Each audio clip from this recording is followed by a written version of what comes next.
Public Education come to order. The clerk will call the roll. Yes. Bernal. Here. Allen. Here. Allison. Here. Ashby. Here. Bell. Here. Dutton. Gonzalez. King. Meyer. Here. Sanford. Talarico. Van Deaver. Here. All right, quorum's present. Thank you. Today we're going to consider a bunch of bills related to school safety and mental health. Before we get started, here's some reminders for our witnesses. Before you testify, please register at one of our witness registration kiosks located in the hallway. If you need help, please ask committee staff and they will assist you. The electronic witness affirmation form must be filled out completely and accurately, including your contact information and position on each bill for which you have registered. If your oral testimony does not match the position you have indicated for the particular bill, you will be asked to confirm your position during your testimony. We will edit your registration as needed.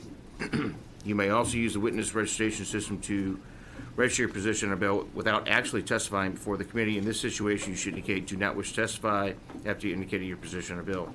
If you brought written testimony, you must still register. You must also provide 15 copies of the material to the committee staff prior to consideration of the bill.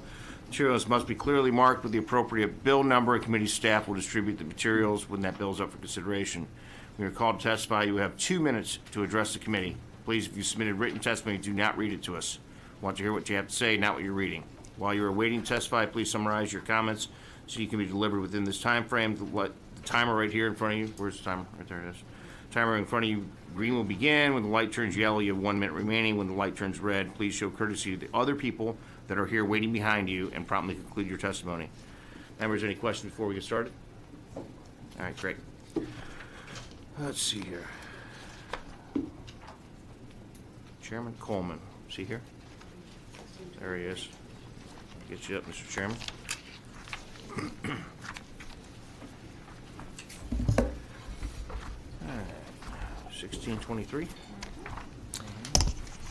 Thank you, Mr. Chairman. Chair lays out House Bill 1623, an office committee substitute for the measures. Objection, Chair has none. So order. Chair recognizes Chairman Coleman to explain his bill. Thank you, Mr. Chairman. Members, the committee substitute to 1623 deals with trauma, loss and trauma by students in our school districts across the state.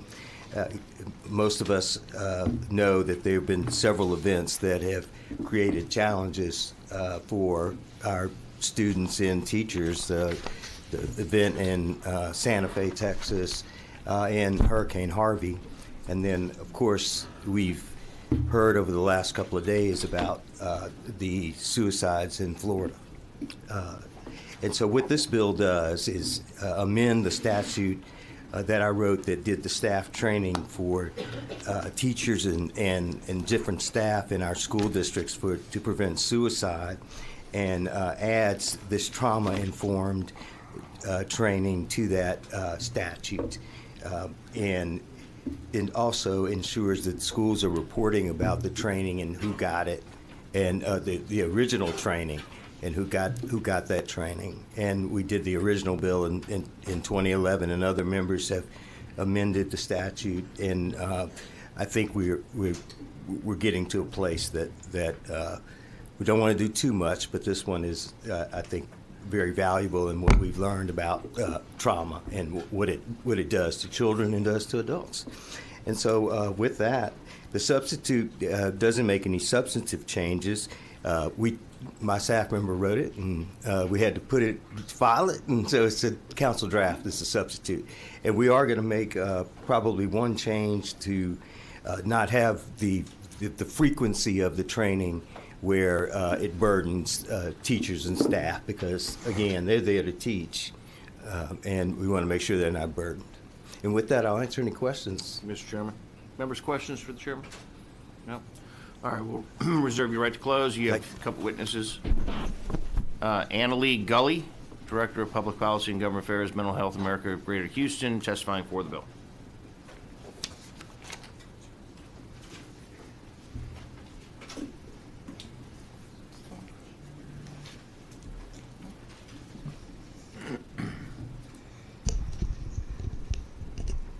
Morning.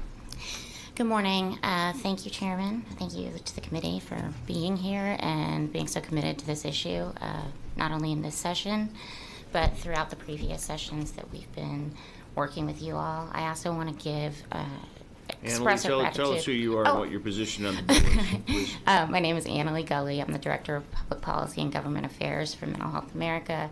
I'm here to testify on support of the bill.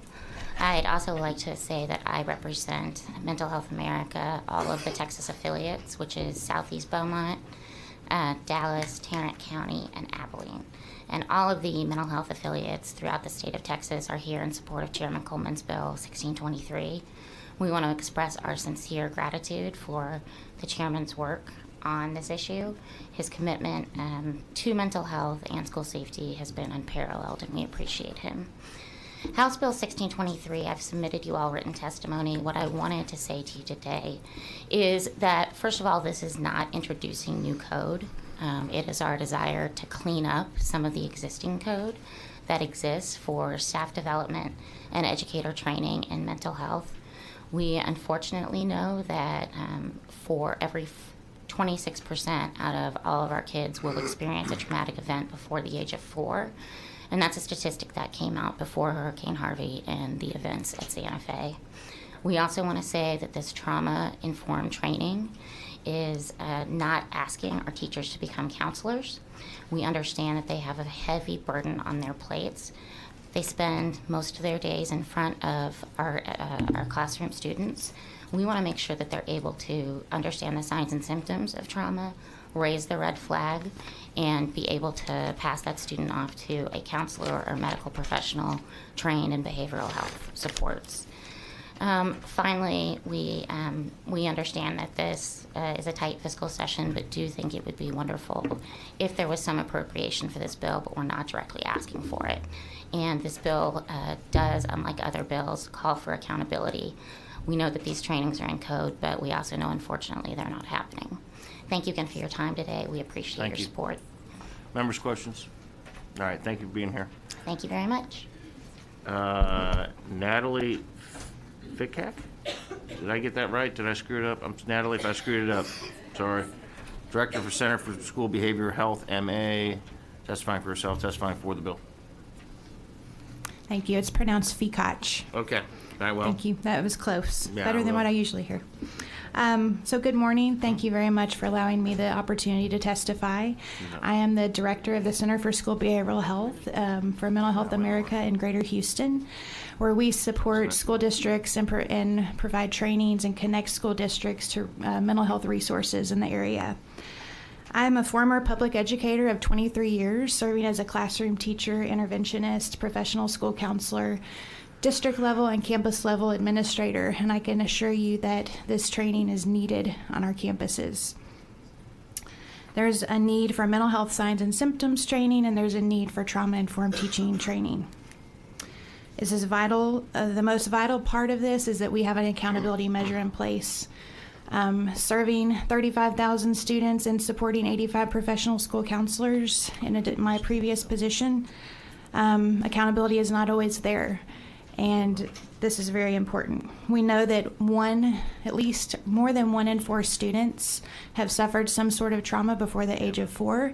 So imagine having a classroom of 28 students and 7 of them have suffered a trauma, and not being able to properly refer them where they need to go to get the supports that they need.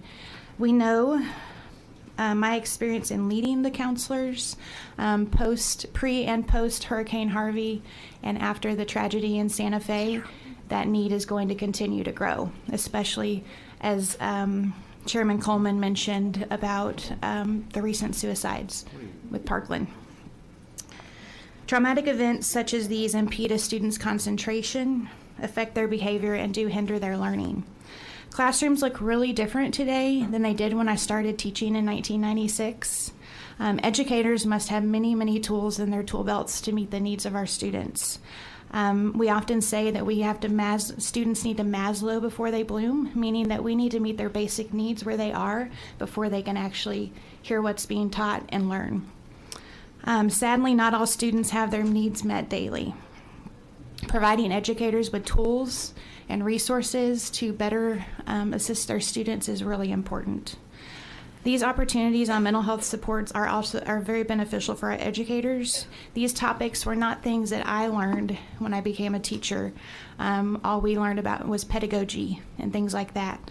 And so a lot of teachers, this is their first time to ever hear the word trauma, to hear the word suicide or mental health.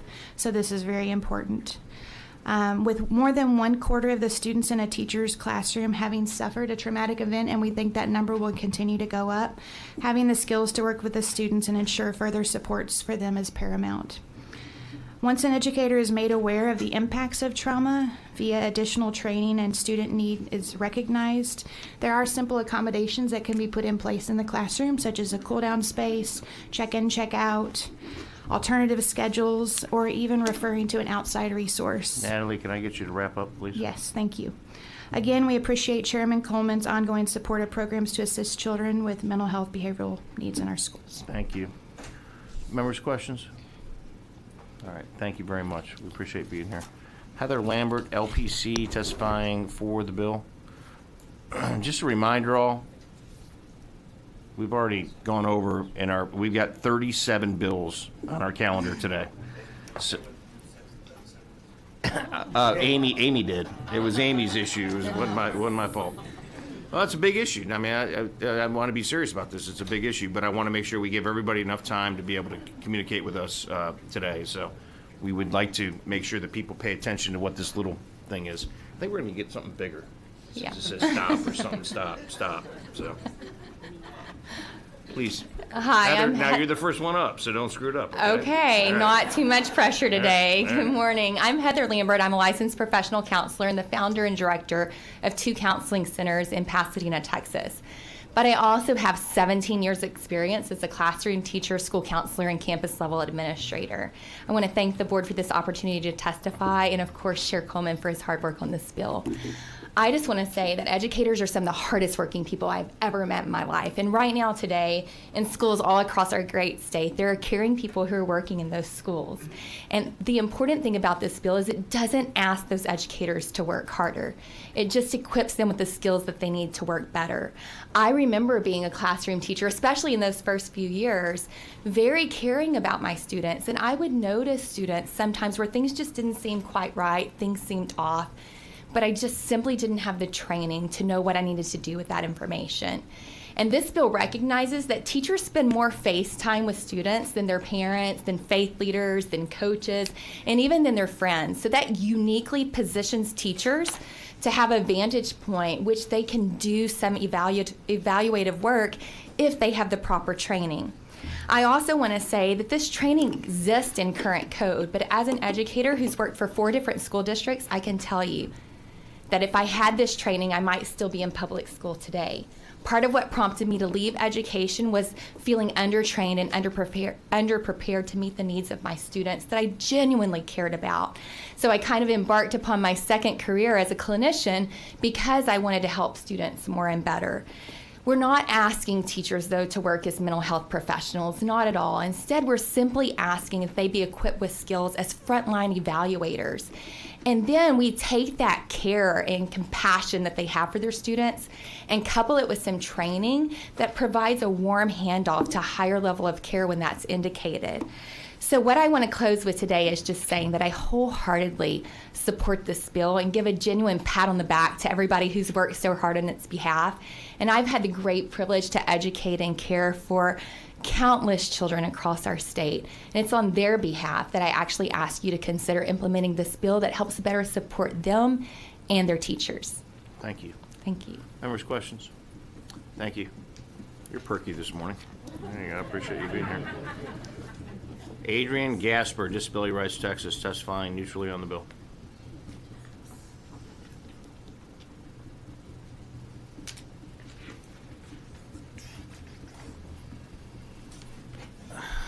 Good morning, Chair, committee members. My name is Adrian Gaspar. I'm from Disability Rights Texas. I'm here to testify on the bill. We just want to echo everything that has been said. I'll be very brief and underline that we recognize the negative cognitive effects on the learning process, and that this bill can help improve service delivery for students with mental health needs, and it can help improve identification and evaluation services for students receiving or that can receive special education or 504 services. Any questions? Why are you guys on the bill? Why aren't you for the bill? I am on the bill.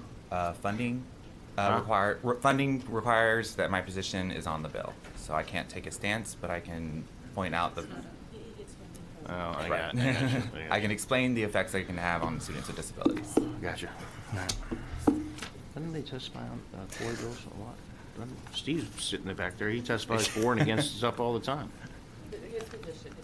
Oh, all right, whatever. All right, all right, go away. Thank you. Anybody else wish to testify on, for, or against House Bill 1623? If not, we'll call on Chairman Coleman to close on the bill. Thank you, Chairman Huberty and members. Let me withdraw Okay. the sub, Mr. Chairman. At this time, the chair withdraws committee substitute for House Bill 1623, and now I recognize you to close on your bill. Thank you, Mr. Chairman Huberty and members. Back in 2011, when we started doing this type of legislation, the members have supported it, and this committee has supported it, and I appreciate all that you all have done as a committee and a group of people who are committed to children in this state, and all the work you've done to prepare us for school finance. With that, I close. Thank you, Mr. Chairman. This time, House Bill 1623 will be left pending. The chair now lays out House Bill 1640. Recognizes Representative Martinez to explain his bill. Thank you. Good morning, Mr. Chairman and members. This bill was actually brought to me by the South Texas Youth Congress, which my son is a participant in the Wesco High School. And South Texas Youth Congress is throughout 14 different counties in the state of Texas along the border. So they are a nonprofit that started in 2013 to involve South Texas high school students with public policy, and they proposed a bill each of the last 3 sessions to address issues important to their generation. So in advance of the 86th legislative session, members of the South Texas Youth Congress focused on school safety issues, especially in the light of the governor's focus on the issue. So in retrieving school safety issues, they quickly highlighted the need for additional counseling for at-risk or troubled students. And the students knew that the counselors were vital to school safety, but counselors are asked to do so much more than just counsel. To address this, the South Texas Youth Congress proposed a pilot program to be administered by the Education Commissioner that would establish a life skills counselor program along the U.S.-Mexico border and Gulf of Mexico.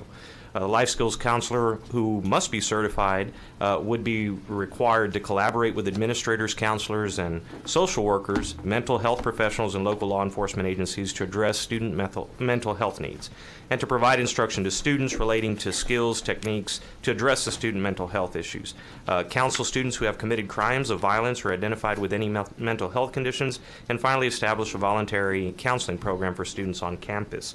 The pilot program would be reviewed in 2025. We would sunset it with a report sent to the governor, lieutenant governor, speaker, and chairs of the appropriate committees responsible for primary and secondary education. And by providing this, our students with these tools, it will help them deal with their issues in a healthy manner, and we can prevent tragedies and improve their overall mental health. This would only apply to 14 counties, and it would be those along the Texas-Mexico border. And, Mr. Chairman, I'll answer any questions at this Thank time. you. Members, are there any questions? Just don't move. You don't have any witnesses. Is there anyone wishing to testify on, for, or against House Bill 1640? If not, public testimony is now closed, and we will call on Representative Martinez to close on his bill. Thank you, Mr. Chairman, and I close. At this time, House Bill 1640 will be left pending. Mr. Parker, 3718.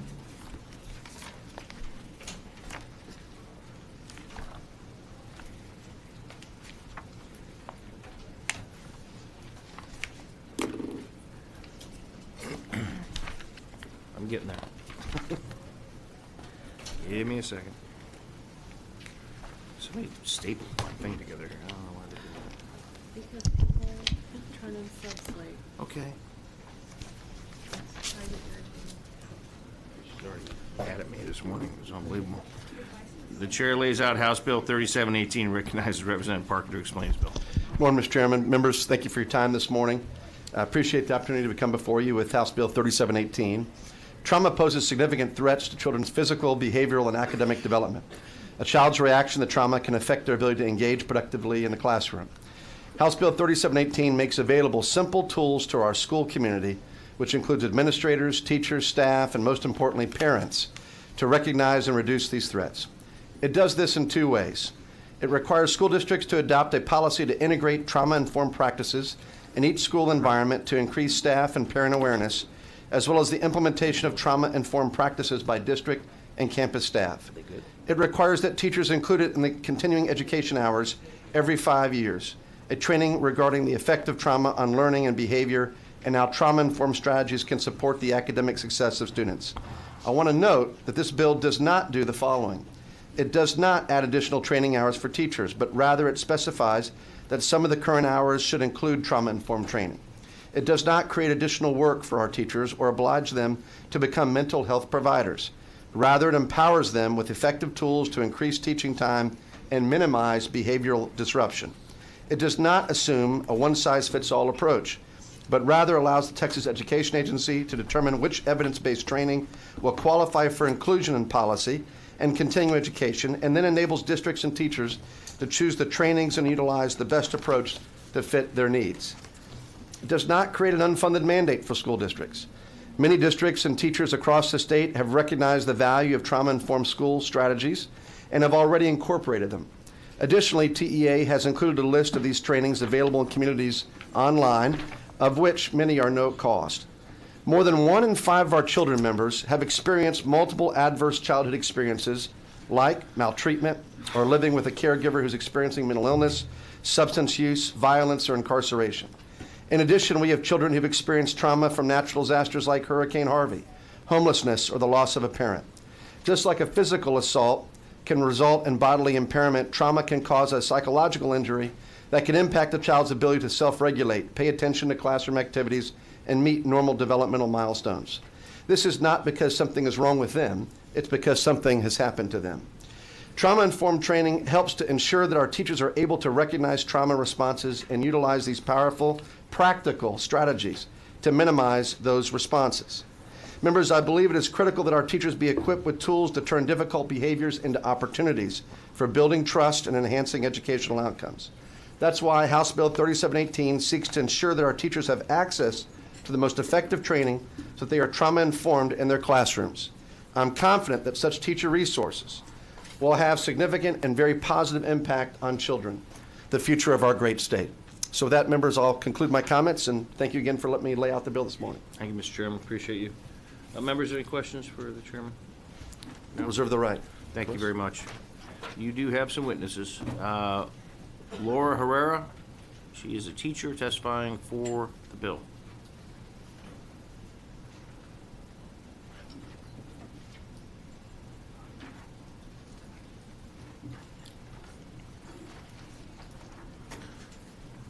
Good morning. Morning. Thank you for hearing me, Chairman and the board. My name is Laura Herrera. I'm an educator from San Antonio, Texas. I teach second grade. I am 16 years in. I am a Teach Plus Texas policy fellow. I am the local unit president of ATPE in my district. I'm here testifying on my behalf for House Bill 3718. I have a child in my classroom today that comes from severe complex trauma in his life, and the tools learned from my trauma-informed instruction professional development have helped me tremendously this year. My student came to my school in first grade, was abused by his biological mother. He had a difficult time in first grade. Classroom had to be evacuated multiple times a day, tearing things off the wall, trying to cause physical harm to other students in the classroom. He has a foster father today who's dedicated love and support and time to him, and he's adjusting well in my classroom. I just want to tell you that trauma-informed instruction has helped me. Being proactive, recognizing his stress signals, building healthy relationship with him has helped him progress as a second grade student this year. And the tools that I have given him and the tools that were given to me to support him has helped him. Teach Plus did a survey, a statewide survey, that found that 91% of students have had complex trauma in their lives, and 98% believe that it's important for teachers to obtain training in trauma-informed instruction. So I wanted to thank you for your time today. I know it was short and sweet, but thank you for your consideration in this important bill. Thank you, ma'am, very much. Members, any questions? All right. Thank you, Ms. Herrera. Next, we have Jennifer Lucy from Tex Protects, and you'll be followed by Annalie Gully.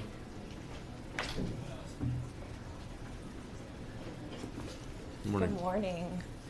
Good morning. My name is Jennifer Lucy for Tex Protects. We are the Texas chapter of Prevent Child Abuse America. I also have 12 years of teaching experience in middle schools in several districts in several states. Researchers at the CDC, Harvard, the American Academy of Pediatrics, and countless others agree that adversities in childhood, like those mentioned by Representative Parker, absolutely affect and disrupt the architecture of the chemistry and the chemistry of the developing brain. This can lead to difficulties in learning, memory, social interaction, and self-regulation, as well as negative health outcomes across the lifetime. One of the effects of early and ongoing trauma is an overactivation of the brain's alarm systems, meaning that a child may have the urge to fight or flee or freeze in situations that might not bother the child sitting next to them. This is because of their experience and the survival mechanisms that they have had to adapt to their environment. The good news is we know healthy relationships with supportive adults in safe environments can absolutely give children the resilience and the skills they need to overcome that adversity and thrive. HB 3718 will ensure that our school staff and parents are equipped with training on how trauma affects our students and how to respond in ways that will de-escalate stressed responses and increase feelings of safety and connection so that students can move beyond those survival mechanisms, engage their thinking brain, and engage productively in the classroom. This approach has the potential to increase positive outcomes among all students, not just those with a trauma history.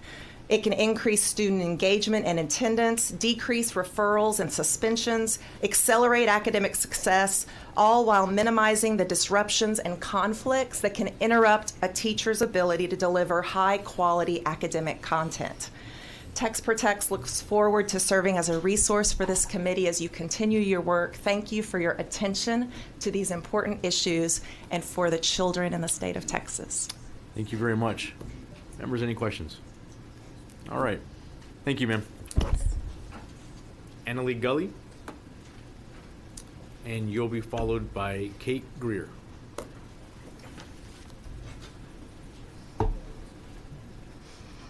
Thank you, Mr. Vice Chairman. I know this is Annalie Gully, and I'm testifying on support of the bill. Thank you. Again, representing all the Mental Health America affiliates throughout the state of Texas. I know that you all heard from me approximately 5 minutes ago.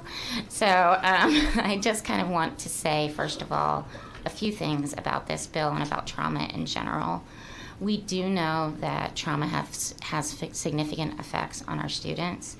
One thing that we want to add is that these trainings don't require significant changes for the teacher in the classroom. We actually think this allows them to do their job more effectively and efficiently. A lot of these changes are as simple as asking a child or letting a child know a school bell is about to ring so that he's prepared for that noise. If the child needs a cool out room, the teacher can easily put them in that room and give more time to the students who are not affected to learn. So hopefully these trainings give a teacher more resources to use and actually makes their job more efficient. We are so grateful for all the trauma and mental health bills being heard today in this committee, in the Public Health Committee, and throughout the House and the Senate. We would like to add that frequency is incredibly important, as well as accountability. Accountability measures are not actually written into this bill. We would like to see that we provide accountability measures in whatever trauma bill passes. Because unfortunately, we do know that while there is trauma legislation and mental health education in both the Health and Safety Code and Education Code, we know from our experience that these trainings are not happening. But again, we appreciate the committee's acknowledgement that they need to be happening. We also appreciate all our child advocates in the community working so hard to make sure these bills pass. Thank you again for your time. Thank you very much. Members, any questions? All right. Thanks. Kate Greer, and you'll be followed by Heather Bryant.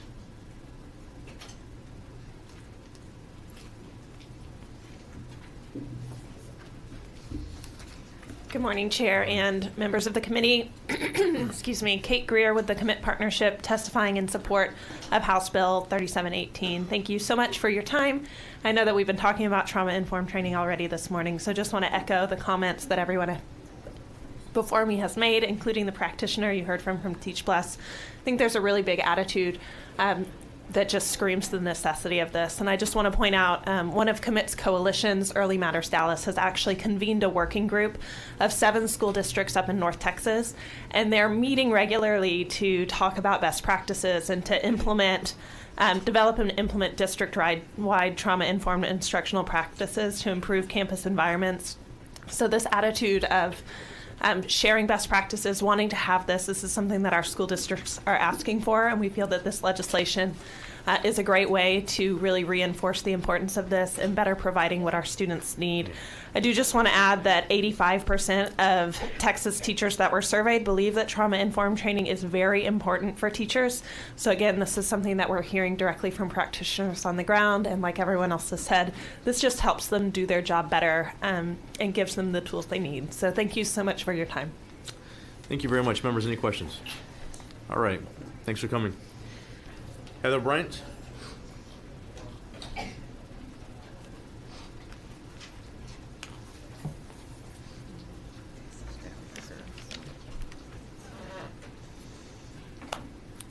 Yes, ma'am. Good morning. My name is Heather Bryant, and I'm with the Momentous Institute in Dallas and testifying in support of House Bill 3718. I've been an educator for 33 years and am currently the Director of Innovation and Impact for Momentous Institute. We're a 98-year-old organization that has studied childhood trauma in multiple settings to identify what works. We specialize in trauma. We offer services to over 5,500 children and their families a year, and additionally offer trauma-informed training to over 9,000 professionals each year.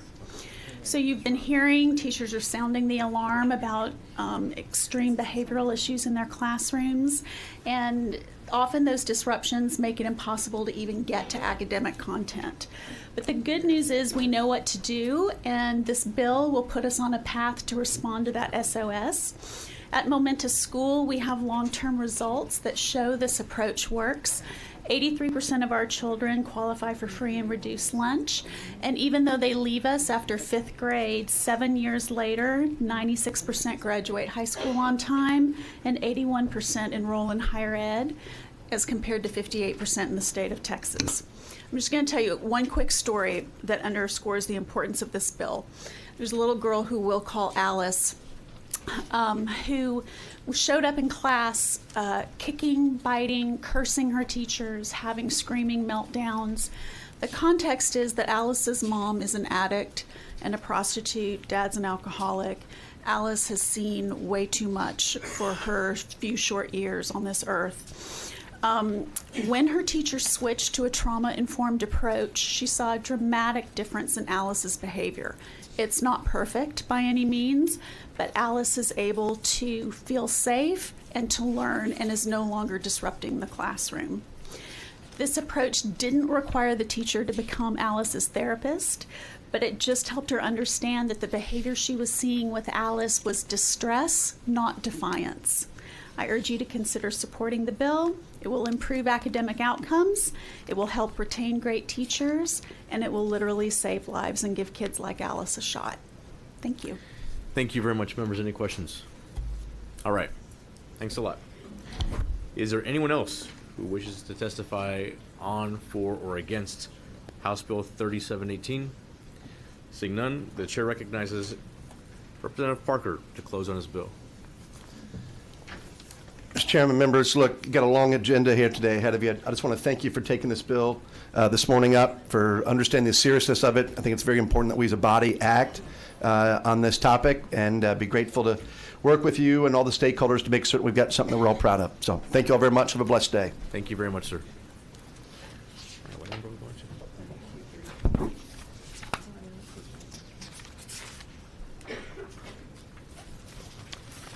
All right. The chair lays out House Bill 3235 and recognizes Representative Ramos to explain the measure. Good morning. Good morning. Good morning. Thank you, Chairman Bernal and members, for the opportunity to lay out House Bill 3235 relating to staff development requirements for public educators regarding suicide prevention training. I come to you this morning as an educator and as a mother of a middle school teacher. It is very important that we continue and to reiterate everything that everyone has testified about this morning in terms of training. The bill today that I'm offering requires all public school district and open enrollment charter school employees to receive suicide prevention training at least once every 2 years. Now, we know that suicide is the third leading cause of death among youth ages 10 to 24. 1 in 8 high school students in Texas reported a suicide attempt in the past year, almost twice the national average. And as the statute currently indicates, it is new teachers who need to have the suicide prevention training as they in their first year, but there is nothing specifically that states it must be ongoing for current teachers. And so my bill is requiring that school districts provide that training once every 2 years. And there are available resources, for example, a Suicide Safer Schools in Texas report provided with that institution provided a toolkit that goes through the different intervention prevention training for these teachers. And so with that, I'd be glad to answer any questions. Any questions? We'll give the rest of those. Thank you. Thank you, Merrill Chairman. Keller. Merrill Lee Kelly. Sorry.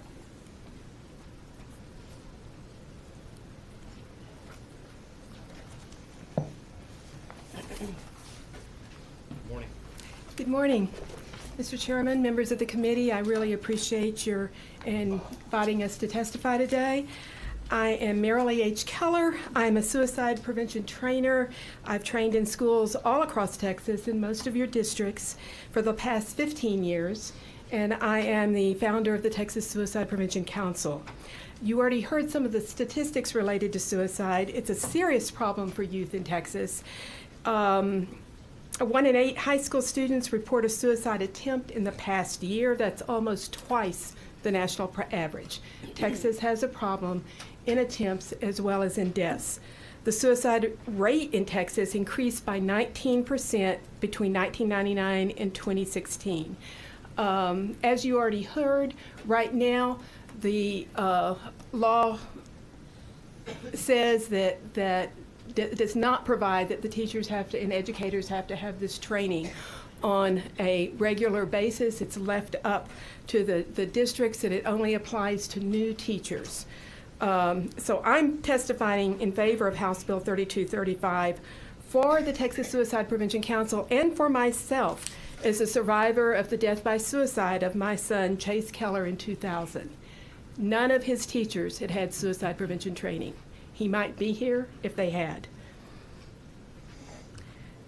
One of the things that this bill would do is require educators to receive training, but to receive best practice evidence-based training. And right now, evidence-based training addresses 3 areas: prevention, which you're aware of; intervention, when somebody is at extremely high risk and may actually go forward with it; and postvention, which you may not be aware of, but it's what you do after a death by suicide to help prevent more deaths. And it is a big problem in districts across Texas. Suicidology is a rather new field. Took me a while even to know how to spell it, but it's suicidology. And if you want to go to suicidology.org, you can find out more than you want to know about best practices in suicide prevention. Because it's a new field, it is still addressing myths. We still are getting new research, and that's why it's so very, very important that educators be trained on a regular basis. In a recent survey of Texas educators at pre-K through 12th grades, 89% of respondents indicated they had personally responded to a youth suicide. 75% of them were not confident that Texas schools had the knowledge or the skills. Okay, I have information to leave with you, including information from 4 educators who strongly are in favor of this bill, some who recount tragedies and others where they had training that recount how they were able to save lives. Thank you very much. Thank you. You get the chairman right there. Thank you. Alyssa Subwood? Oh, absolutely. All right.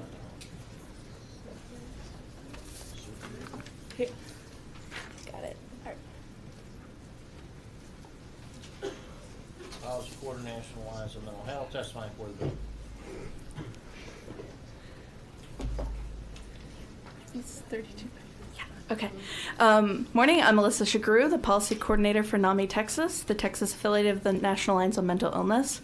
I'm also a social worker working towards my licensure who's experienced working with teenagers at risk of mental health issues. NAMI Texas strongly supports and champions House Bill 3235 as a critical strategy for the ultimate goal of stopping youth suicide in Texas. I worked with youth in foster care for 3 years before I officially received suicide prevention training. In those 3 years, I worked with multiple youth who expressed suicide ideation to other staff or me. Sometimes my colleagues would dismiss it as attention-seeking behavior, so acting on the first sign didn't always happen or it wasn't ideal, the ideal response. It wasn't common for a suicide attempt to happen during their time with us, so we took it for granted that it wouldn't happen. But there was one incident that still haunts me. We had a young adult client experience a serious traumatic event off property, and I watched her spiral. I saw a previously cheerful and outgoing young woman struggle more and more with her mental health, but I never thought she would attempt suicide by medication overdose in her room. She survived, went on to receive help in a treatment program, and worked towards recovery. But I'll always wish we had known the signs ahead of time and could have stopped the attempt. The facility offers the Ask Suicide Prevention training online and other resources now, but not every adult who works with children receives routinely evidence-based suicide prevention training. In the state of Texas, new teachers are expected to take suicide prevention training as part of orientation. However, there's no oversight mechanism in place and there's no set schedule for suicide prevention refresher training. If you've ever worked at a job for years, it's not likely you remember everything from that first week of orientation. Yet we're expecting teachers to know how to intervene to stop suicide when they've only learned how during the time in which they're adapting to a new environment and receiving countless other trainings. Learning how to intervene in a crisis is a journey, not a one-time event. It's important that we recognize suicide prevention training as not just another training burden on teachers, but an asset in saving lives and improving teacher health and well-being. Many of the lessons in suicide prevention on identifying risk factors and warning signs in student behavior, as well as helping students access mental health and crisis resources, are all useful not just for suicide prevention, but for improving school climate, addressing behavioral and academic issues, and in overall making the classroom a friendlier place for everyone involved. I'm grateful every day for the young woman in our shelter that she survived suicide, but it was still traumatic. For her, for me, the other staff, and the other children who witnessed that happen 4 years ago. Effective teacher training on suicide prevention saves lives, but also saves teachers and students from the years and trauma of intervening mid-attempt or mourning the loss of someone dear to them. Thank you. Thank you. Appreciate it. Members' questions? Thank you. Thank you very much. I'm going to bring to you for a second. Mr. Vaughn. Who do we want? No, I just have a quick question. Vaughn Byer, General Counsel, Texas Education Thanks, Agency. Vaughn. So I recall this, and I'm not sure if it was Dr. Allen's bill or somebody else's bill, but we have had this before us in the past. So what is current statute? So under current statute, in the staff development requirements, it must include suicide prevention training. as an annual basis as part of a new employee orientation into existing school districts on a schedule adopted by agency rule. I don't know that schedule right off the top of my head, but what this bill does is it requires that rule to be trained at least once every 2 years. I'm not sure if the representative knows what the agency's rule is. But currently, they could do it every year if they wanted to. They could, yes. So we changed the law. I recall this, at least. Dr. Allen, was it your bill? I don't remember whose bill it was. No, it was not. But that's been in place a while. Yeah, I know. I mean, we've been doing it for a while. Yeah. I think I yelled at a teacher that didn't want to do it. Remember that? Yeah. I remember that. Yeah. There was a teacher who was like, I don't think that's my job. And I was like, you should retire. So are we, I'm worried that and no offense to the representative, but I'm worrying what we're doing is actually lessening the training by doing this. May I? Not yet. He said it was for. Yeah. Yeah, no, it's. Yeah, all right. Representative, come up here. Tell us what you're trying to do. Well, it's indicated once every 2 years. So there was a study, Texas Education Agency and the Texas School Health Survey in 2017 reported that only 44% of school districts were actually providing best practice suicide prevention. So although in statutes given them the option, it's clear that that's not necessarily the case. And so as previous witnesses testified, it is imperative that this is a requirement. And as we know,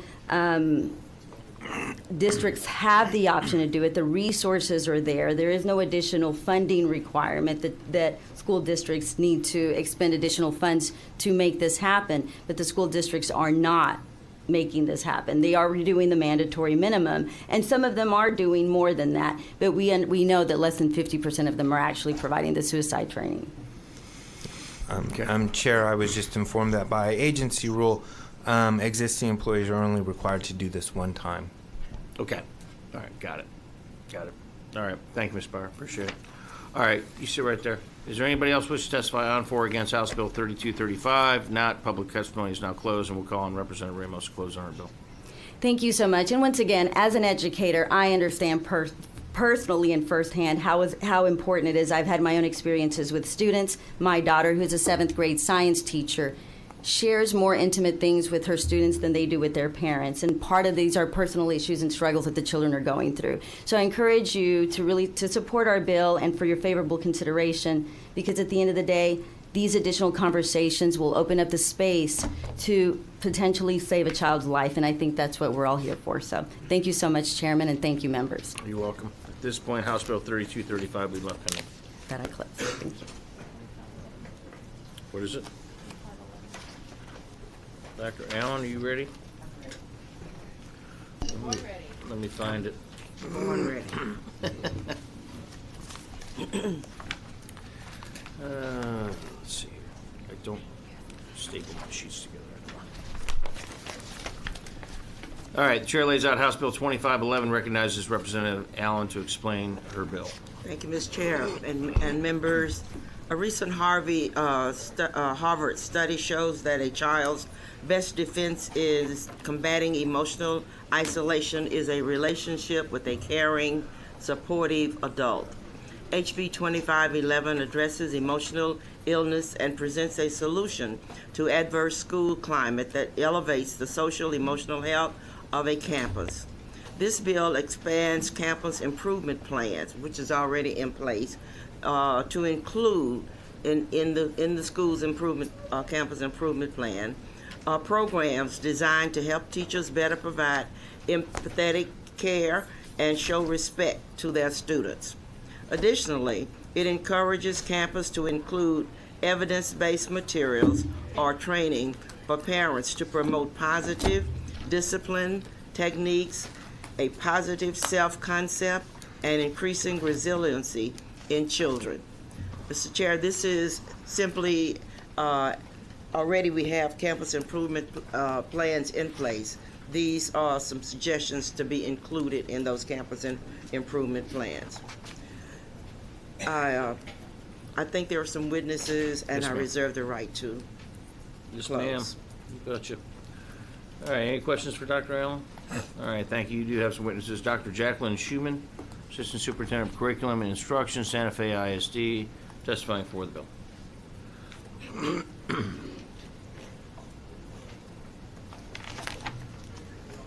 Morning.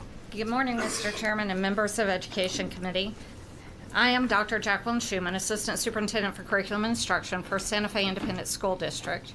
I am one of the district officials charged with formulating a comprehensive, effective response to a mass shooting event that occurred at Santa Fe High School on May 18, 2018, where 8 students and 2 employees were killed and another 14 were injured by a 17-year-old Santa Fe High School student.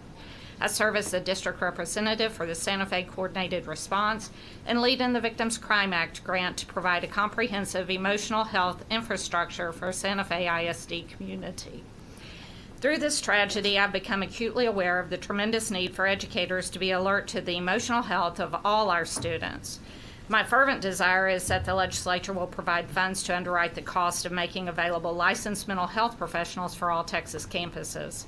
House Bill 2511 addresses the issues of students' emotional health, which is different from their mental health. Emotional illness is directly related to a child's environment. So many of our students come from homes where parents do not have the time, the training, or the background to make their children feel valued.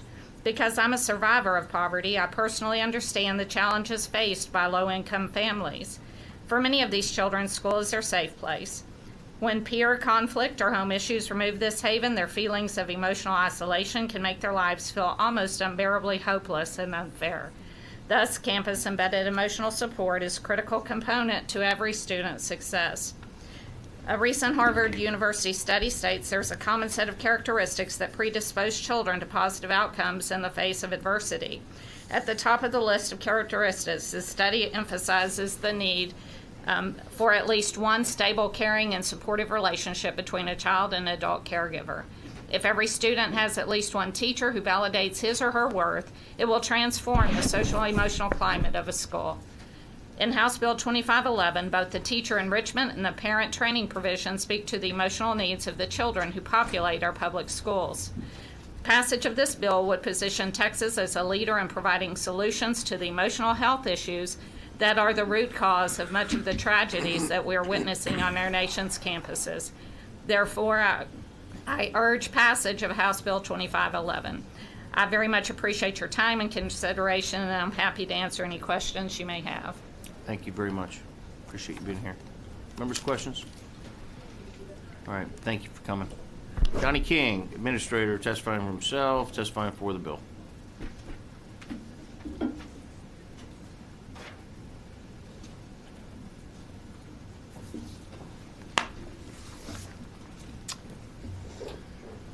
Good morning, Mr. Chairman, members of the Education Committee. My name is Donnie King. I served as an Aldine Independent School District for 29 years, 25 of those as a campus administrator. I'm proud of my time in the public education system in Texas. It's a strong system, and I know you are working to make it better. Having served as an administrator at every grade level, K through 12, I've seen indicators of emotionally broken students across multiple age ranges. Maybe a parent lost their job and they're worried about their next meal, or maybe a grandparent has to step in and they're raise the student on their own due to absentee parents. Maybe the student is nodding off in class, couldn't sleep last night because of hearing gunshots in the neighborhood. To think that the classroom might be the only safe place puts a great responsibility on us as educators and as administrators. In my experience, these kids fall into two behavioral patterns. They withdraw, shut down, or they become confrontational and combative. Either way, it spells potential danger in the terms of school safety. They are the ones who are cited in the classroom incidents, the ones who are in frequent conflict with teachers. They're the ones who sit quietly in the back, falling behind, silently drowning. In these formative years, home and school are the majority of their lives. If they don't feel they have anyone to turn to in either setting, they may feel helpless and become angry enough to express themselves through violent behavior. I want to stress that these kids are not mentally ill, they're emotionally ill. The emotional quotient of an educator can make an incredible difference. When a teacher strives to produce not only academic results, but engage students, making them active participants in their own futures, it drastically changes the child's outlook. I've read the provisions proposed in House Bill 2511. I believe that the teacher enrichment provision, where teachers are provided tools to show intentional care for all students, would have a tremendous impact on the educational system as a whole. Additionally, the provision that would allow schools to provide programs for parents to realize their impact on the child's education and provide them with tools to create a nurturing home environment is both beneficial and necessary. As a longtime educator who has seen the success of positive interactions and rapport produce positive student behavior, I urge and implore you to advance this bill. Thank you. Thank you, Mr. King. Mr. King, please state your name again and your position on the bill. I'm for the bill, yes. Donnie King. Thank you very much. We appreciate you being here. Sure. All right, Glenn Wilkerson, testifying for himself, testifying for the bill.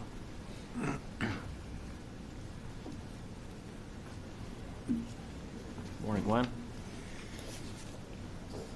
Good morning, Mr. Chairman, members of the committee. I'm Dr. Glenn Wilkerson, president of the ARC Group. I'm speaking in favor of HB 2511. Words of Dr. Schuman and Principal King reflect the findings of modern medical science regarding the distinct difference between mental health and emotional health.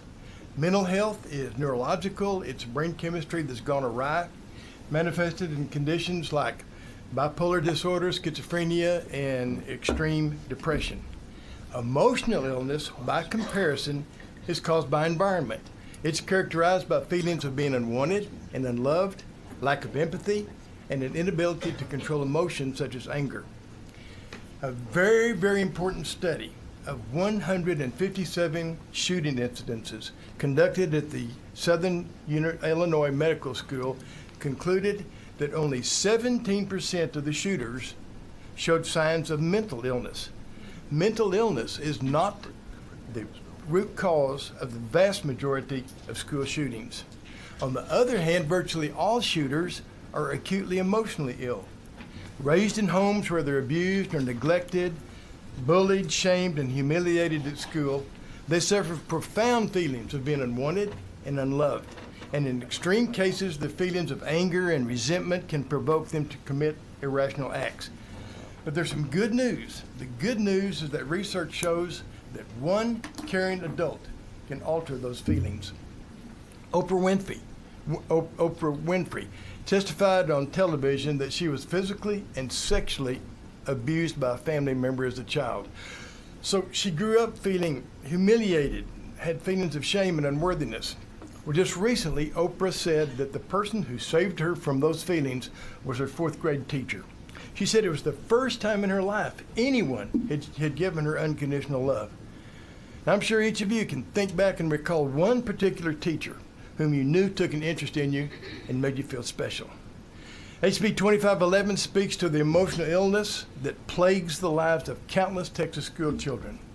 A teacher development program designed to help teachers to be intentional about providing unconditional care and respect to all students, helping them to feel valued and wanted, will elevate the social, emotional climate of the entire campus. And a parenting program that educates parents on how to discipline behavior while still honoring and respecting the personhood of their child will enhance the emotional quality of life for thousands of families. So I urge this honorable committee to send HB 2511 to the House floor with strong recommendations for both its passage and its funding. As Dr. Heather Lynch, chair of the Department of Psychology and Brain Sciences at Texas A&M, has stated, the provisions contained in this bill will have a positive impact upon the life trajectories of all students, not just those susceptible to violent behavior. Passage of HB 2511 should be a central component in this legislature's school safety package. Thank you. Thank you, Glenn. Appreciate it. Members, any questions? Good to see you, buddy. Thank you for coming up. Thanks. Appreciate you very much. Okay. Anybody else wish to testify on, for, or against House Bill 2511? Not. Public testimony is now closed. We'll call on Dr. Allen to close on our bill. I close. Thank you. At this point, House Bill 2511 will be left pending. Should get Geo up. I gotta go. I'll be right back. Yeah. Are you coming back here? Yeah, I'll be back.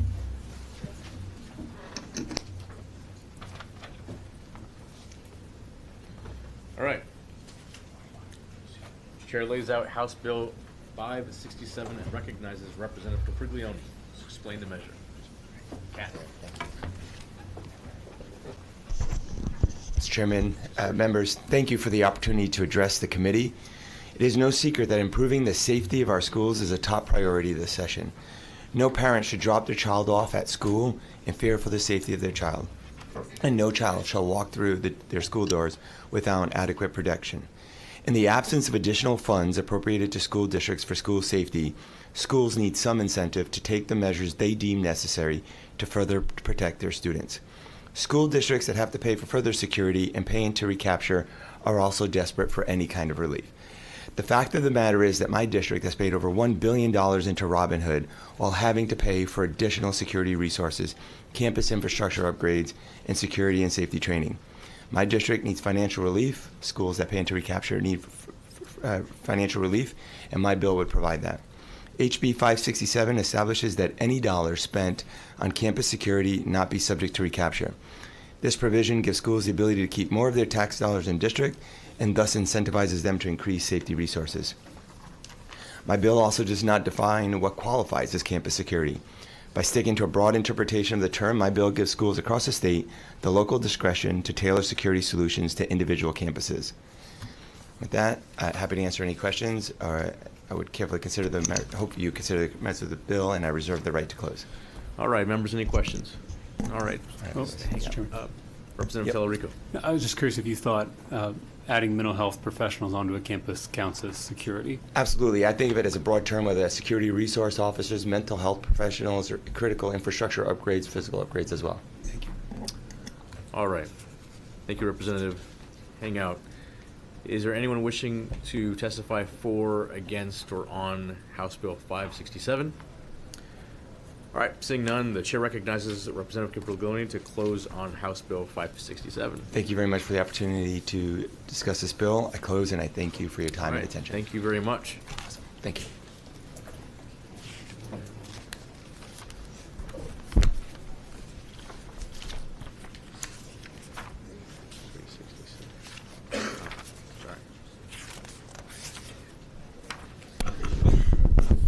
Chair lays out House Bill 366 and offers up a committee substitute for the measure. Is there objection? The chair has none. The chair recognizes Representative Gonzalez to explain the measure. Thank you, Chairman, and thank you, committee, for allowing me to lay out House Bill 366. Unfortunately and sadly, domestic violence is pervasive in our state and across America. 74% of all Texans have either themselves or a family member and or a friend experience some form of domestic violence. Moreover, the link between domestic violence and mass shootings cannot be ignored. As we've heard in previous testimony, there is a link between all of these issues, whether it's emotional illness, mental health, and school safety. And 54% of the mass shootings in the United States, the perpetuator also shot a current or former intimate partner or family member. If we're going to talk about mass shootings, we must address domestic violence.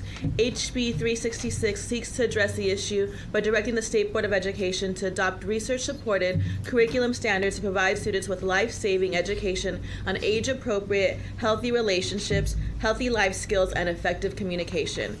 Primary prevention strategies like Healthy Relations curriculum introduce new thinking processes, coping methods, and relationship skills that promote healthy, non-violent relationships. Data from evaluations of this type of curriculum programs report increases in knowledge about dating violence, positive changes in attitude, and self-reported decrease in the perpetuation of violence. By requiring the SBOE to adopt curriculum standards for healthy relationships in education, we are taking an important step towards combating violence in our state. We made a couple of changes in the committee sub. Did we like the committee sub? We did. Okay, sorry. And those recommendations came from the Texas Homeschool Coalition that requires, and the bill now requires parent or guardians to receive notifications on opt-out program and an advisory to look over the curriculum. Members, if we really want to combat violence, and we really want to prepare students holistically for the future, then we thought this would be a good idea. And with that, I'm open for any questions, and I reserve the right to close. Thank you very much, members. Any questions? Representative Tellerico. First, Representative Gonzalez, love this bill. I think it's so important. Two quick kind of operational questions. Do you see this as distinct and separate from sex ed? Yes. Okay, This so is- separate from sex ed. Second, do you have an idea of what class, would it be a standalone separate class, or would it be integrated into a science or a life skills? Is there any thoughts about, or is it up to a district? It's really up to all it's allowing is for the SBOE to develop the Great. standards, and then therefore the school district can implement it in any way, shape, or form. Well, I love it. Thank you. Thank you so much, Representative. All right, members, any other questions? All right, we'll reserve your right to close. Thank We'll you, start Chairman. taking public testimony. Let's start with Jeff Temple, professor, testifying neutrally on the bill, and you'll be followed by Carol Fedrick. Thank you for being here. Thank you all so much. Thank you, Ms. Gonzalez. All right, so I'm Jeff Temple. I'm a professor and a psychologist at UTMB Health in Galveston. I also direct the Behavioral Health and Research Program within the Department of OB-GYN. I am a researcher, and I research dating violence and domestic violence. I have been funded by National Institute of Health, Centers for Disease Control, and National Institute of Justice, currently implementing and evaluating a healthy relationships program throughout the Houston area. And I think you all have a one-pager on the program that we implement called 4th R, Healthy Relationships, Reading, Writing, Arithmetic. Last R is Relationships. 2 of those don't start with R. So I'm going to spend the next 1.5 minutes telling you that I think that this is arguably the most important bill that y'all will hear today. Relationships are foundational. They are critical to everything that we do. And despite this, we get absolutely no education on what relationships look like. So how do kids learn? Well, they learn from watching their friends who aren't very good at it. They learn from the media, which is terrible.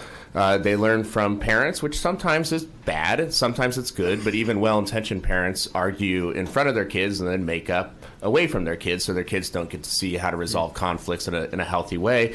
Or they learn from trial and error, which is how most of them do it. So despite this critical skill, they don't learn how to break up with someone or how to apologize or how to resolve conflicts in a nonviolent way or anything about how to be in a relationship. And if we could give them these skills, then I think that we can make a lot of these other things that we're worried about in schools a non-issue, whether it's violence or guns or anything else. We don't have to worry about that as much if we can increase their relationship skills. And it serves a dual purpose in the sense that kids that aren't going to be violent, we're not worried about, we still give them the resilient skills and how to be in a relationship, and they can take that with them for a better, profitable, healthier life. And then the kids, I know I'm out of time, the kids that really need it, we can prevent things like dating violence. And if we do that, we can prevent domestic violence, which we know costs the American taxpayers about $8 billion a year in healthcare and lost productivity. And by the way, we don't have to have a whole bunch of different little programs on sexual health, bullying, all that. We have one on relationships that kind of takes care of it all. Sorry, I went over time. Thank you. All right, thank you, Mr. Members. Any questions? Representative Gonzalez. Thank you, Chairman Bernal. Just really quickly, thank you, Dr. Temple, for being here. I've been reading some of your research, so I appreciate it. Can you just repeat the last thing you said for my colleagues who walked in a little bit late? Sure, absolutely. So, sorry, the first thing you said. Yeah. I was listening in the back. So you heard him say this was the most important bill we could pass. I just want to make sure you heard that, Representative Ashby. Can I add one thing real Yes. quick, Ms. Gonzalez? So I'll also say that I was on the school board in Galveston ISD, which I know I share a lot of that with you guys up here. And I think it's the fiscally responsible thing to do to support this bill because it will save money. All right. Any other questions for the witness? Thank you, sir. Thank you all so much. All right. Next, we have Carol Fedrick testifying against the bill, and you will be followed by Will Francis.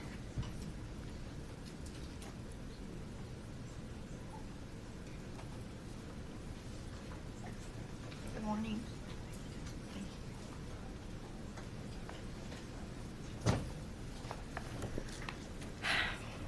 Good morning. My name is Carol Fedrick, and I'm here to ask you to vote no on House Bill 366 for 4 reasons. According to the U.S. News, Texas ranks 37th in the country in public education. We need to be spending our limited time and resources on academics. 2, this bill would make teaching sexuality education mandatory. Units on relationships are being taught under human sexuality education. This bill would eliminate the freedom of local communities to determine what information best reflects their values. Number 3, the language of this bill is nebulous. Age-appropriate material supported by research that is peer-reviewed in compliance with accepted scientific methods deemed accurate by leading professional organizations with relevant experience. Who determines those things? Promoters of comprehensive, inclusive sex ed say those requirements are best filled by organizations like Planned Parenthood, SICAs, Advocates for Youth, and others who believe in the sexual rights of children. These social change advocates unequivocally reject all scientific methods, data, and research that is not in lockstep with their ideology, regardless of how reputable the source. Number 4, the language of this bill is duplicitous.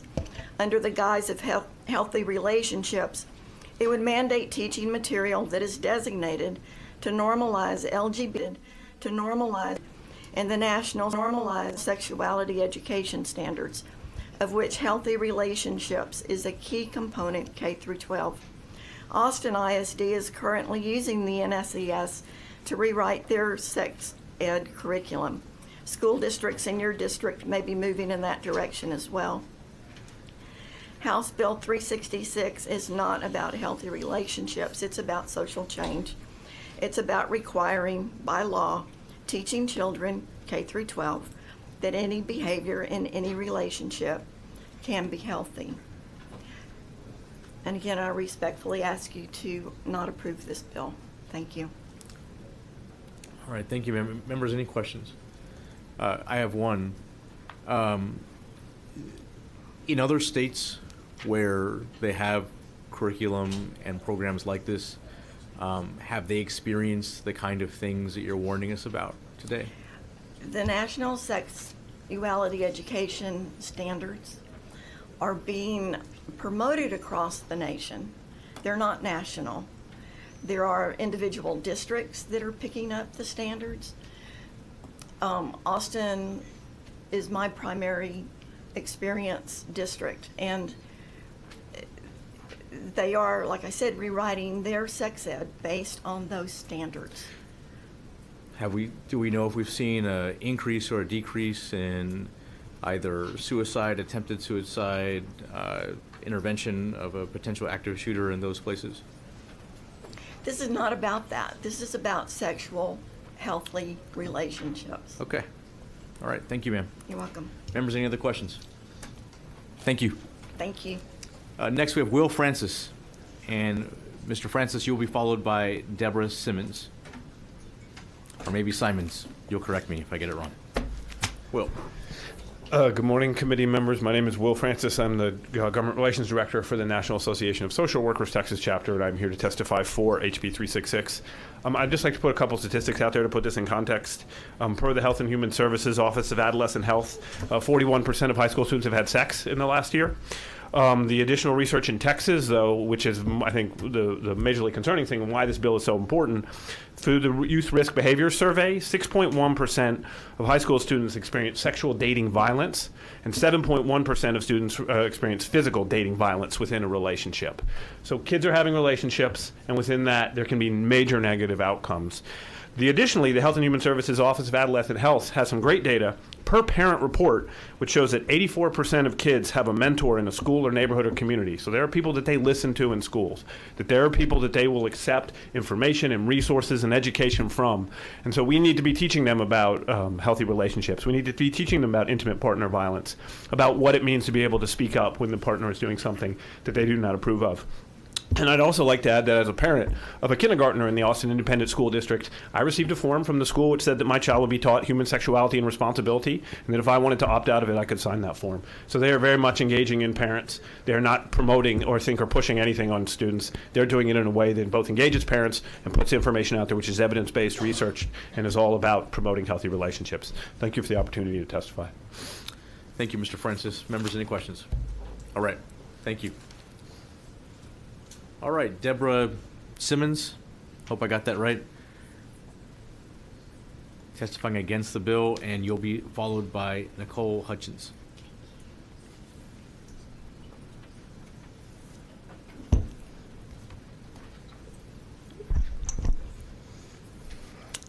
I'm Debbie Simmons. I am against House Bill 366. Thank you for the opportunity to testify on this sex education bill.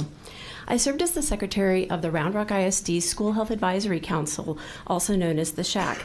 Through that experience and since, I learned of the Texas Freedom Network SHAC initiative to infiltrate SHACs across Texas to promote comprehensive sex education, Planned Parenthood and Playboy's SECUS organization, the Future of Sex Education Initiative, Dr. Alfred Kinsey's child abuse masked as experiments, and much more.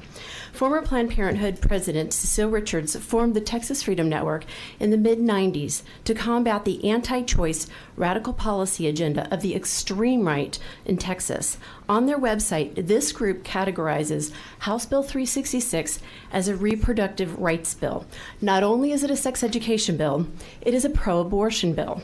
The goal of these groups is to implement comprehensive sex education, including adolescent consent to sexual activity, safe sex, social emotional learning, healthy relationship education, and the rights to adolescents to access contraception. Ensuring that local community values are reflected in the district's health education instruction, Texas Education Code 28004 requires the Citizen SHAC to recommend human sexuality instruction to the trustees, who must review and adopt curriculum, and parents must be notified and provided the opportunity to opt out their children. House Bill 366 creates a new section in the Education Code. Rather than curricula being recommended by the SHAC, adopted by the Board of Trustees, communicated to the parents with the opportunity to opt out as the law requires, House Bill 366 circumvents parental authority and implements the National Sexuality Education Standards. Please protect children and parental rights by voting no on this bill. Thank you for your time. Thank you, ma'am, for being here. Members, any questions? All right. Thanks a lot. Next, we have Nicole Hutchins testifying against the bill, and you will be followed by Mason Pruitt.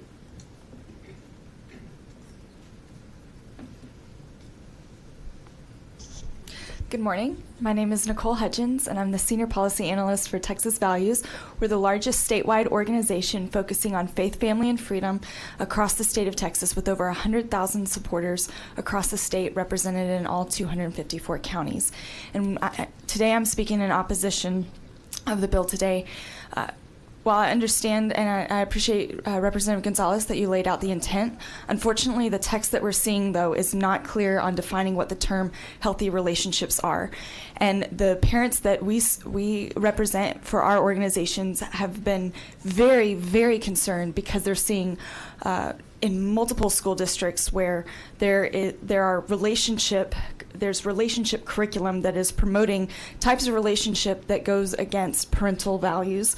For example, there's a number of problems with some of the sex ed curriculum we're seeing already, and that's, Debbie talked about how that's supposed to go through a proper vetting system.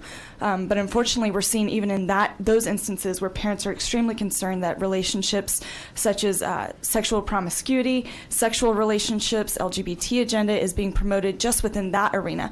What this bill does, as Debbie said, bypasses that SHAC process, bypasses that parental input process. And it's not clearly defined. What kind of relationships are we talking about? While I appreciate the intent, the problem is that healthy relationships to some people could mean students having sex multiple times throughout their high school year. It could be even earlier years. It could be LGBT relationships that parents are not promoting those types of values. So for all these reasons, I strongly encourage this committee not to support the bill. Thank you. Okay, members, any questions? Representative Tallarico. Thank you, Mr. Chairman. So when I'm reading Representative Gonzalez's bill, it looks like the State Board of Education is going to outline specifics for the curricula in terms of healthy relationships. Is that how you understand the bill? That's how I understand the bill, but as Debbie said, when it talks about these kind of issues, that needs to go through the SHAC. That needs to go through parents looking for it. And as a previous witness also said, we've got to be focusing on reading, writing, math, science, history. That's where our focus needs to be, and making sure that we're strong in those areas.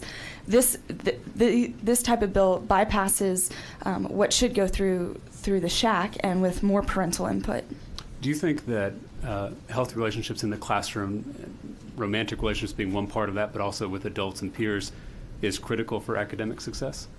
I think at this point we don't know what healthy relationships are based on the terms in the bill. Okay. And I think, even if we took a poll in this room, what does healthy relationships mean? That'll be something different for every single person, and it's not clearly defined.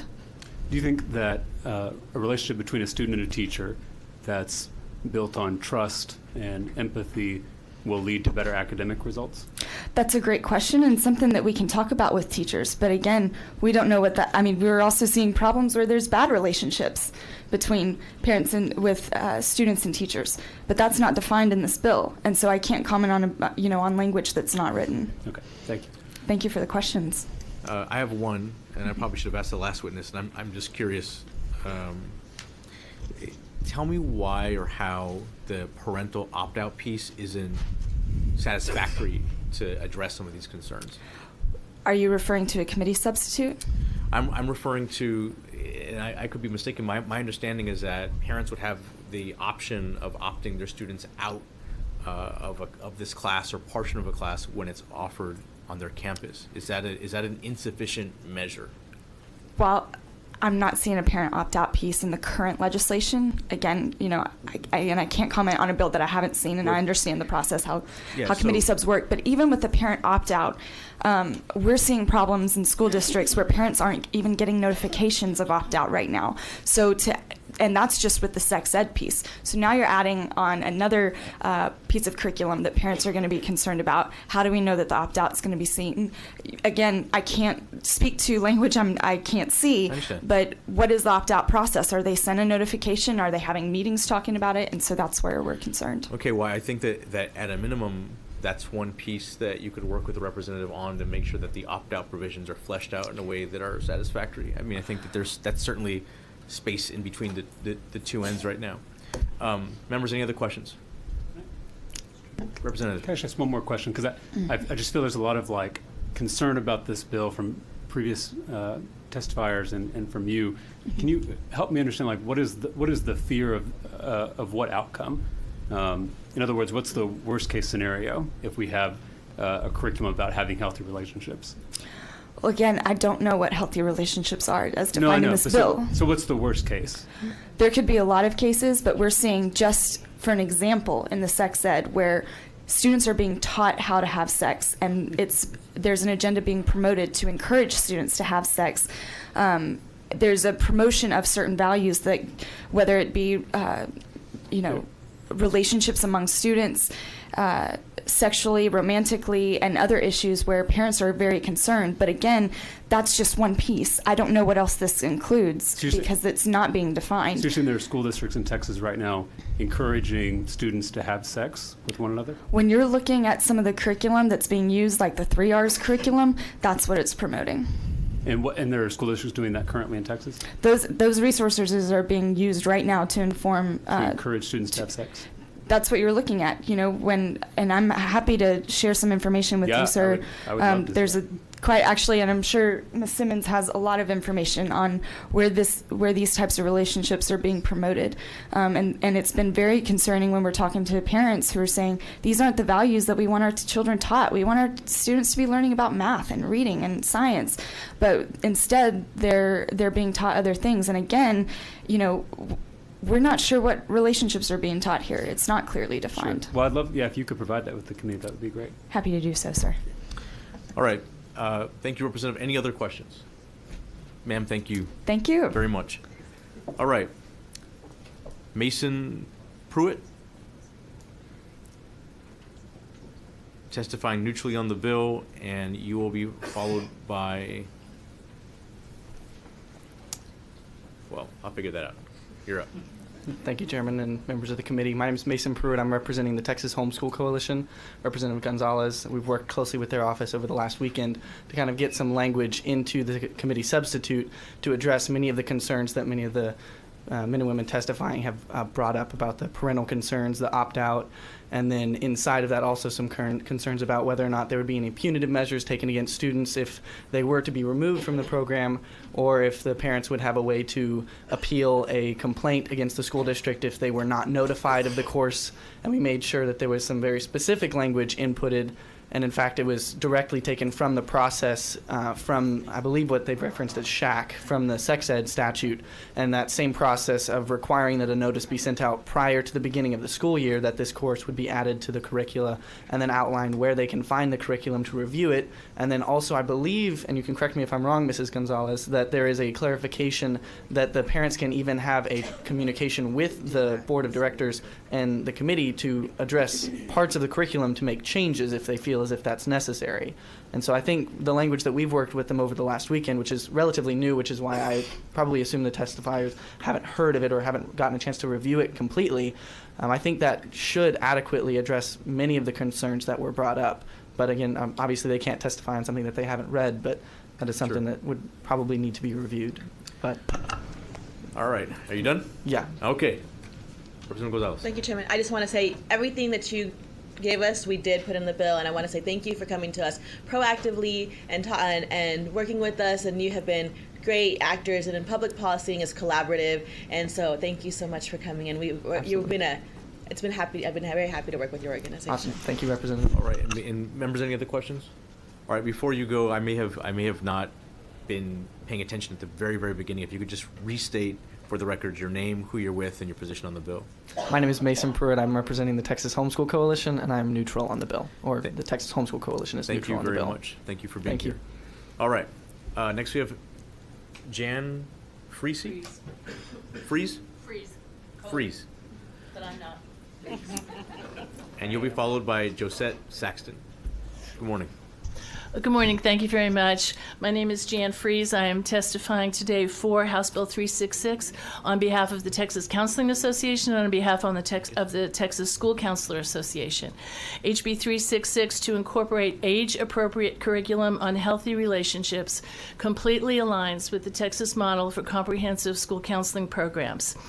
Through classroom guidance, the classroom guidance component of the Texas model, school counselors go into classrooms to deliver developmentally appropriate lessons grounded in research, focused on interpersonal skills, intrapersonal skills, personal health and safety, and college and career readiness. The Texas model for comprehensive school counseling programs is heavily resourced in the Texas Long Range Plan for Public Education that was recently adopted by the State Board of Education following extensive public debate and discussion.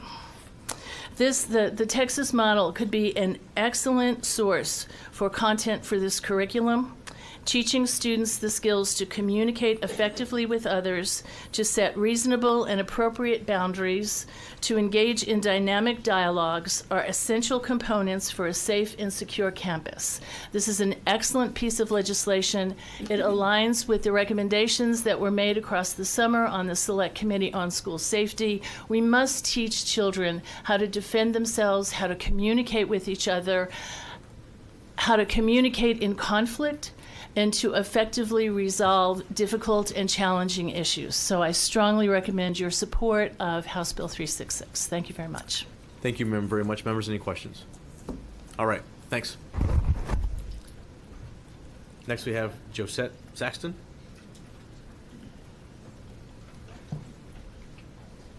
Good morning, committee members. My name is Josette Saxton with Texans Care for Children, and we are in support of this bill.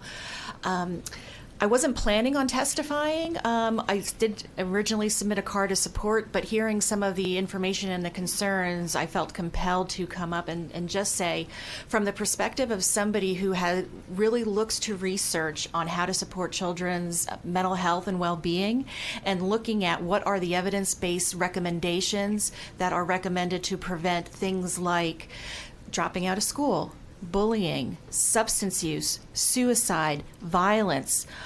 all of these different social issues that are preventing our kids from being able to be engaged learners, to be able to focus on learning math, history, science, all of the things that we want our kids to be doing at school. All of, again, the best practices show that amongst them, ability to communicate with others, ability to resolve conflict, to make responsible decisions, to have those healthy relationships with adults and their peers are all protective factors against a whole slew of the things that are getting in the way of our kids being healthy, safe, and learning.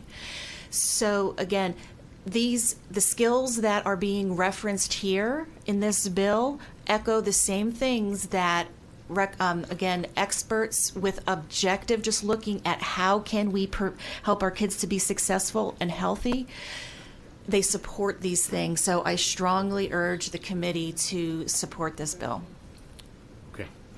Thank you, ma'am. Members, any questions? All right. Is there anyone else who wishes to testify on, for, or against House Bill 366? All right, seeing none at this time, the chair withdraws the committee substitute for the bill and recognizes Representative Gonzalez to close. Thank you, Chairman. And thank you, members. I just want to make sure you're ready for the floor this morning and give you some lively debate. I do want to say I wish we lived in a different world. I wish we lived in a world where there wasn't violence, or there wasn't bullying, or there wasn't, or where kids were taught at home even how to communicate, hey, I'm in trouble, hey, I'm being pressured, hey, I'm being bullied, hey, anything. But the reality is that children aren't always taught this, and the consequence is personal to them. But then if it's not managed, then it's communal for us, right? These are the kids who then end up doing issues of mass violence or having other serious issues. And so we can not look at the research and we can say everything's going to be fixed, or we can say, look, there is data, there is research, and I think that there is a balance between all sides of how to make sure kids have the tools to holistically be healthy and our communities be safer. And I think this is all what this bill is about, is to make sure that we can set up all kids for success, and specifically the kids who are the most vulnerable and who are in those homes that they are not being taught how to communicate, especially in times of need. And with that, I close. All right. Thank you. House Bill 567 will be left pending at this time.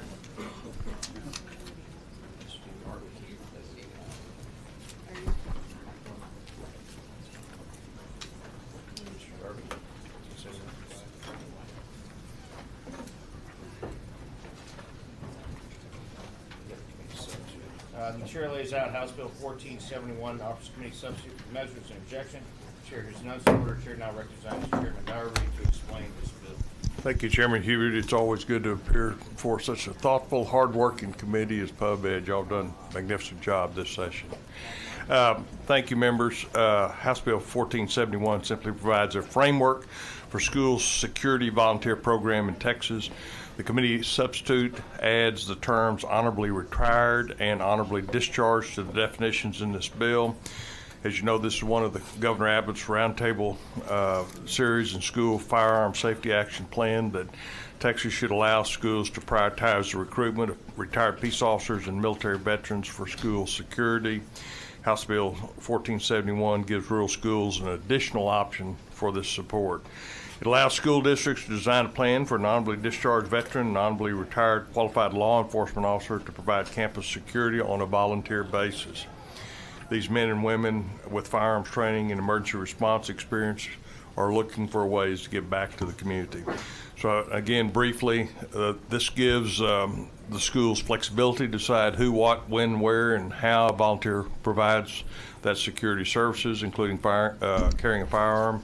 It also requires that volunteers receive a course of instruction and requires that the school volunteer program be included in the district's multi-hazard emergency operations plan. So again, I have more in the layout, but I know we're pressed for time. So with that, I'll stand open to any questions the committee may have. Any questions for the chairman? All right. Reserve the I'm right to assuming you want the right to close, and so we'll give that to you. Now we have Adrian Gaspar, Disability Rights Texas, testifying neutrally on the bill. I will point this out that we've got about 22 minutes before we got to shut it down. So, all right. Brevity is your friend. All right, sounds good. All right, again, Adrian Gaspar with Disability Rights Texas. I'm here to testify on the bill. We just wanted to go ahead and say that we do support the use of volunteers in communities to help support students, but that we are concerned that there isn't language that helps support training and screening mechanisms for the veterans and previous and retired law enforcement officers that are included in the bill to provide volunteer security services. And with that, Let me get this right. So they've been a cop forever, been in the military for a long time, and you don't think they know how to use a gun, or what? It's not that we don't think they know how to use a gun. It's just that there are different needs in educational settings that security personnel may need training on. Okay. All right. Thank you very much. You bet. Linda Litzinger, Texas parent to parent and self-testifying neutrally on the bill.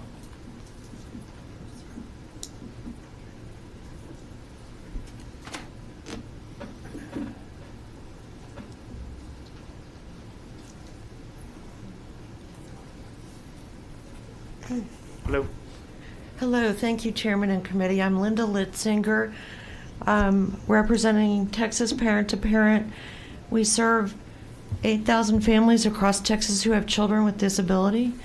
My concern is, like what we just heard, we have children on the autism spectrum with behavior intervention plans.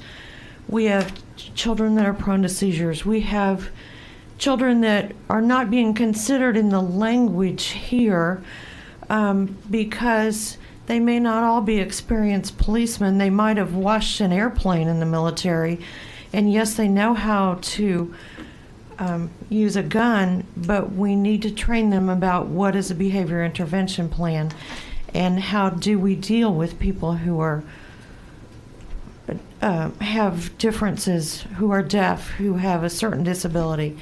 Do you have any questions? I do not. Members, do we have any questions? I just think there should be more training in the language. Thank you. You bet. Christine Brogel, Chief of Operations, Texas for Special Education, for testifying neutrally on the bill. Christine, I'm going to get it right at the end of the session, I promise. That sounded pretty good, actually. I think you did pretty well there. Getting better. Go ahead. My name is Christine Brogel. Good morning, committee.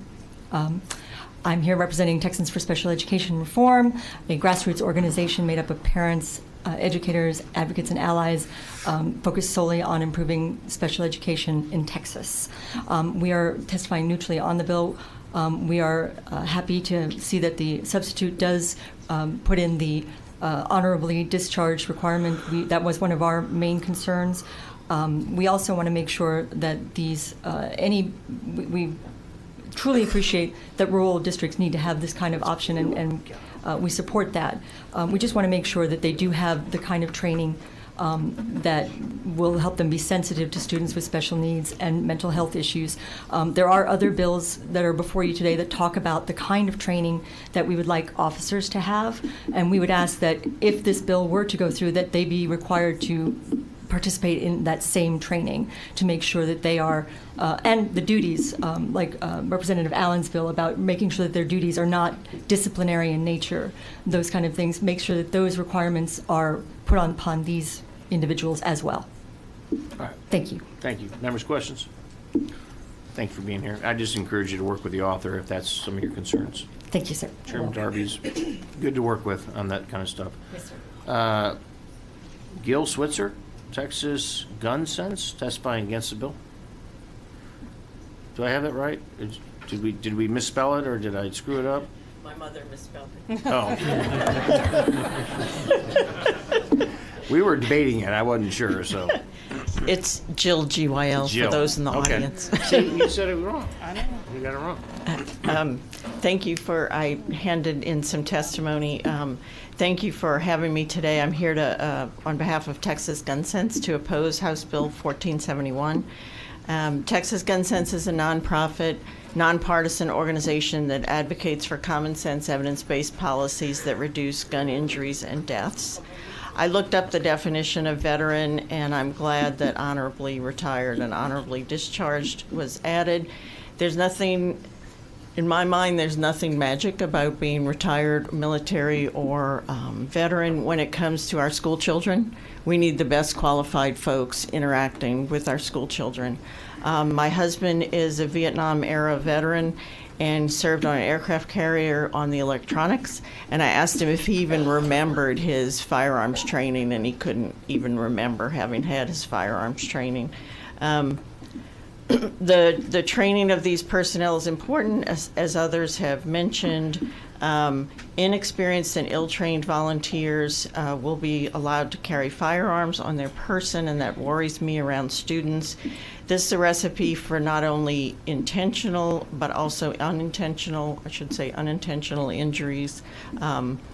And we think that Texas Gun Sense supports measures that we feel like prevent intentional and unintentional gun injuries and deaths in schools, such as a statewide gun public safety campaign, efforts to close the gaps in background checks, improving the child access prevention law, etc., since time is short for you.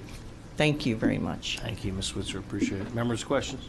All right, thank you. C.G. Grissom, First Sergeant, Open Carry, Texas, and self-testifying for the bill.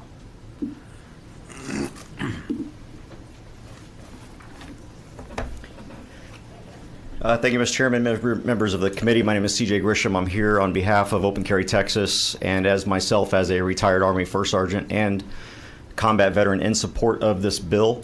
What I like about the bill, of course, is that we are taking seriously the fact that we need to be able to protect our children in schools.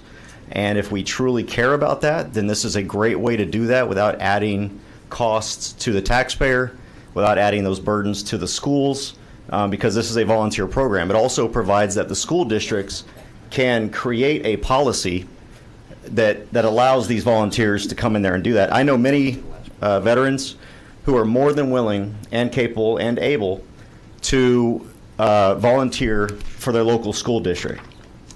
Especially these days, since the war in Afghanistan took off in 2003, most, if not all, soldiers are trained on these mass cal type events. A perfect example is when I was in Iraq, in Baghdad, we had an issue where we came under attack, but there was a huge crowd around us.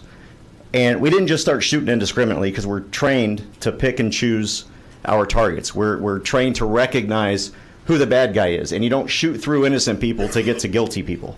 So the best people to do that are our trained veterans and retired police officers.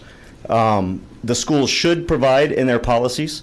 Of course, you don't want someone who has done something like being a chef the entire time, but has not had any combat experience or training on how to deal with these kinds of situations.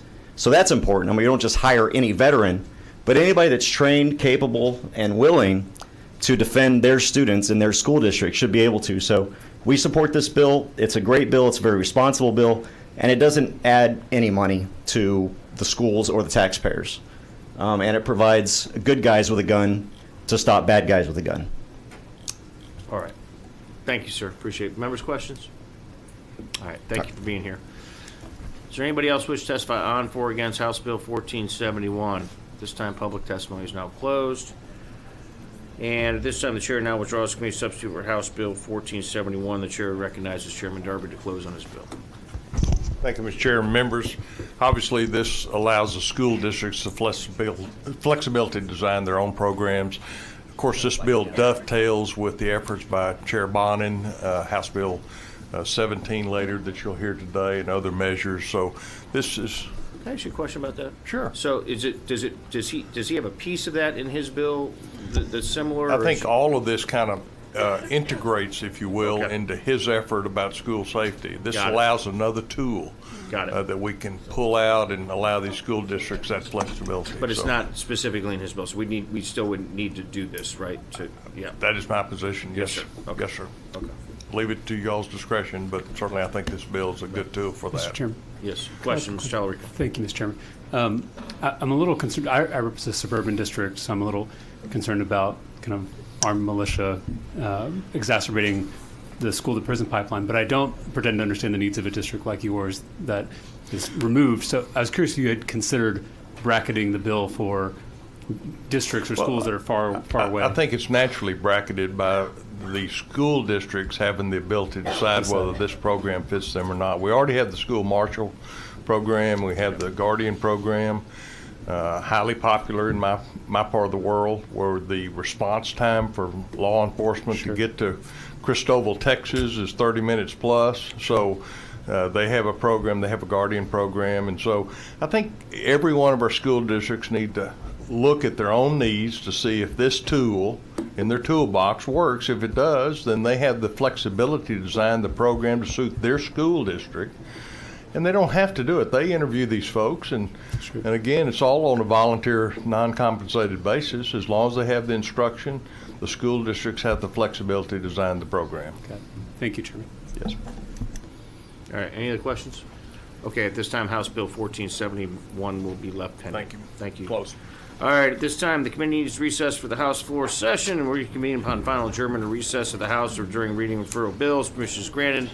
Members, are there any matters that we need to discuss before we recess? If not, thank you, members and guests. If there's no objection, the committee will stand recess until final adjournment or recess of the House or during reading referral bills. Permission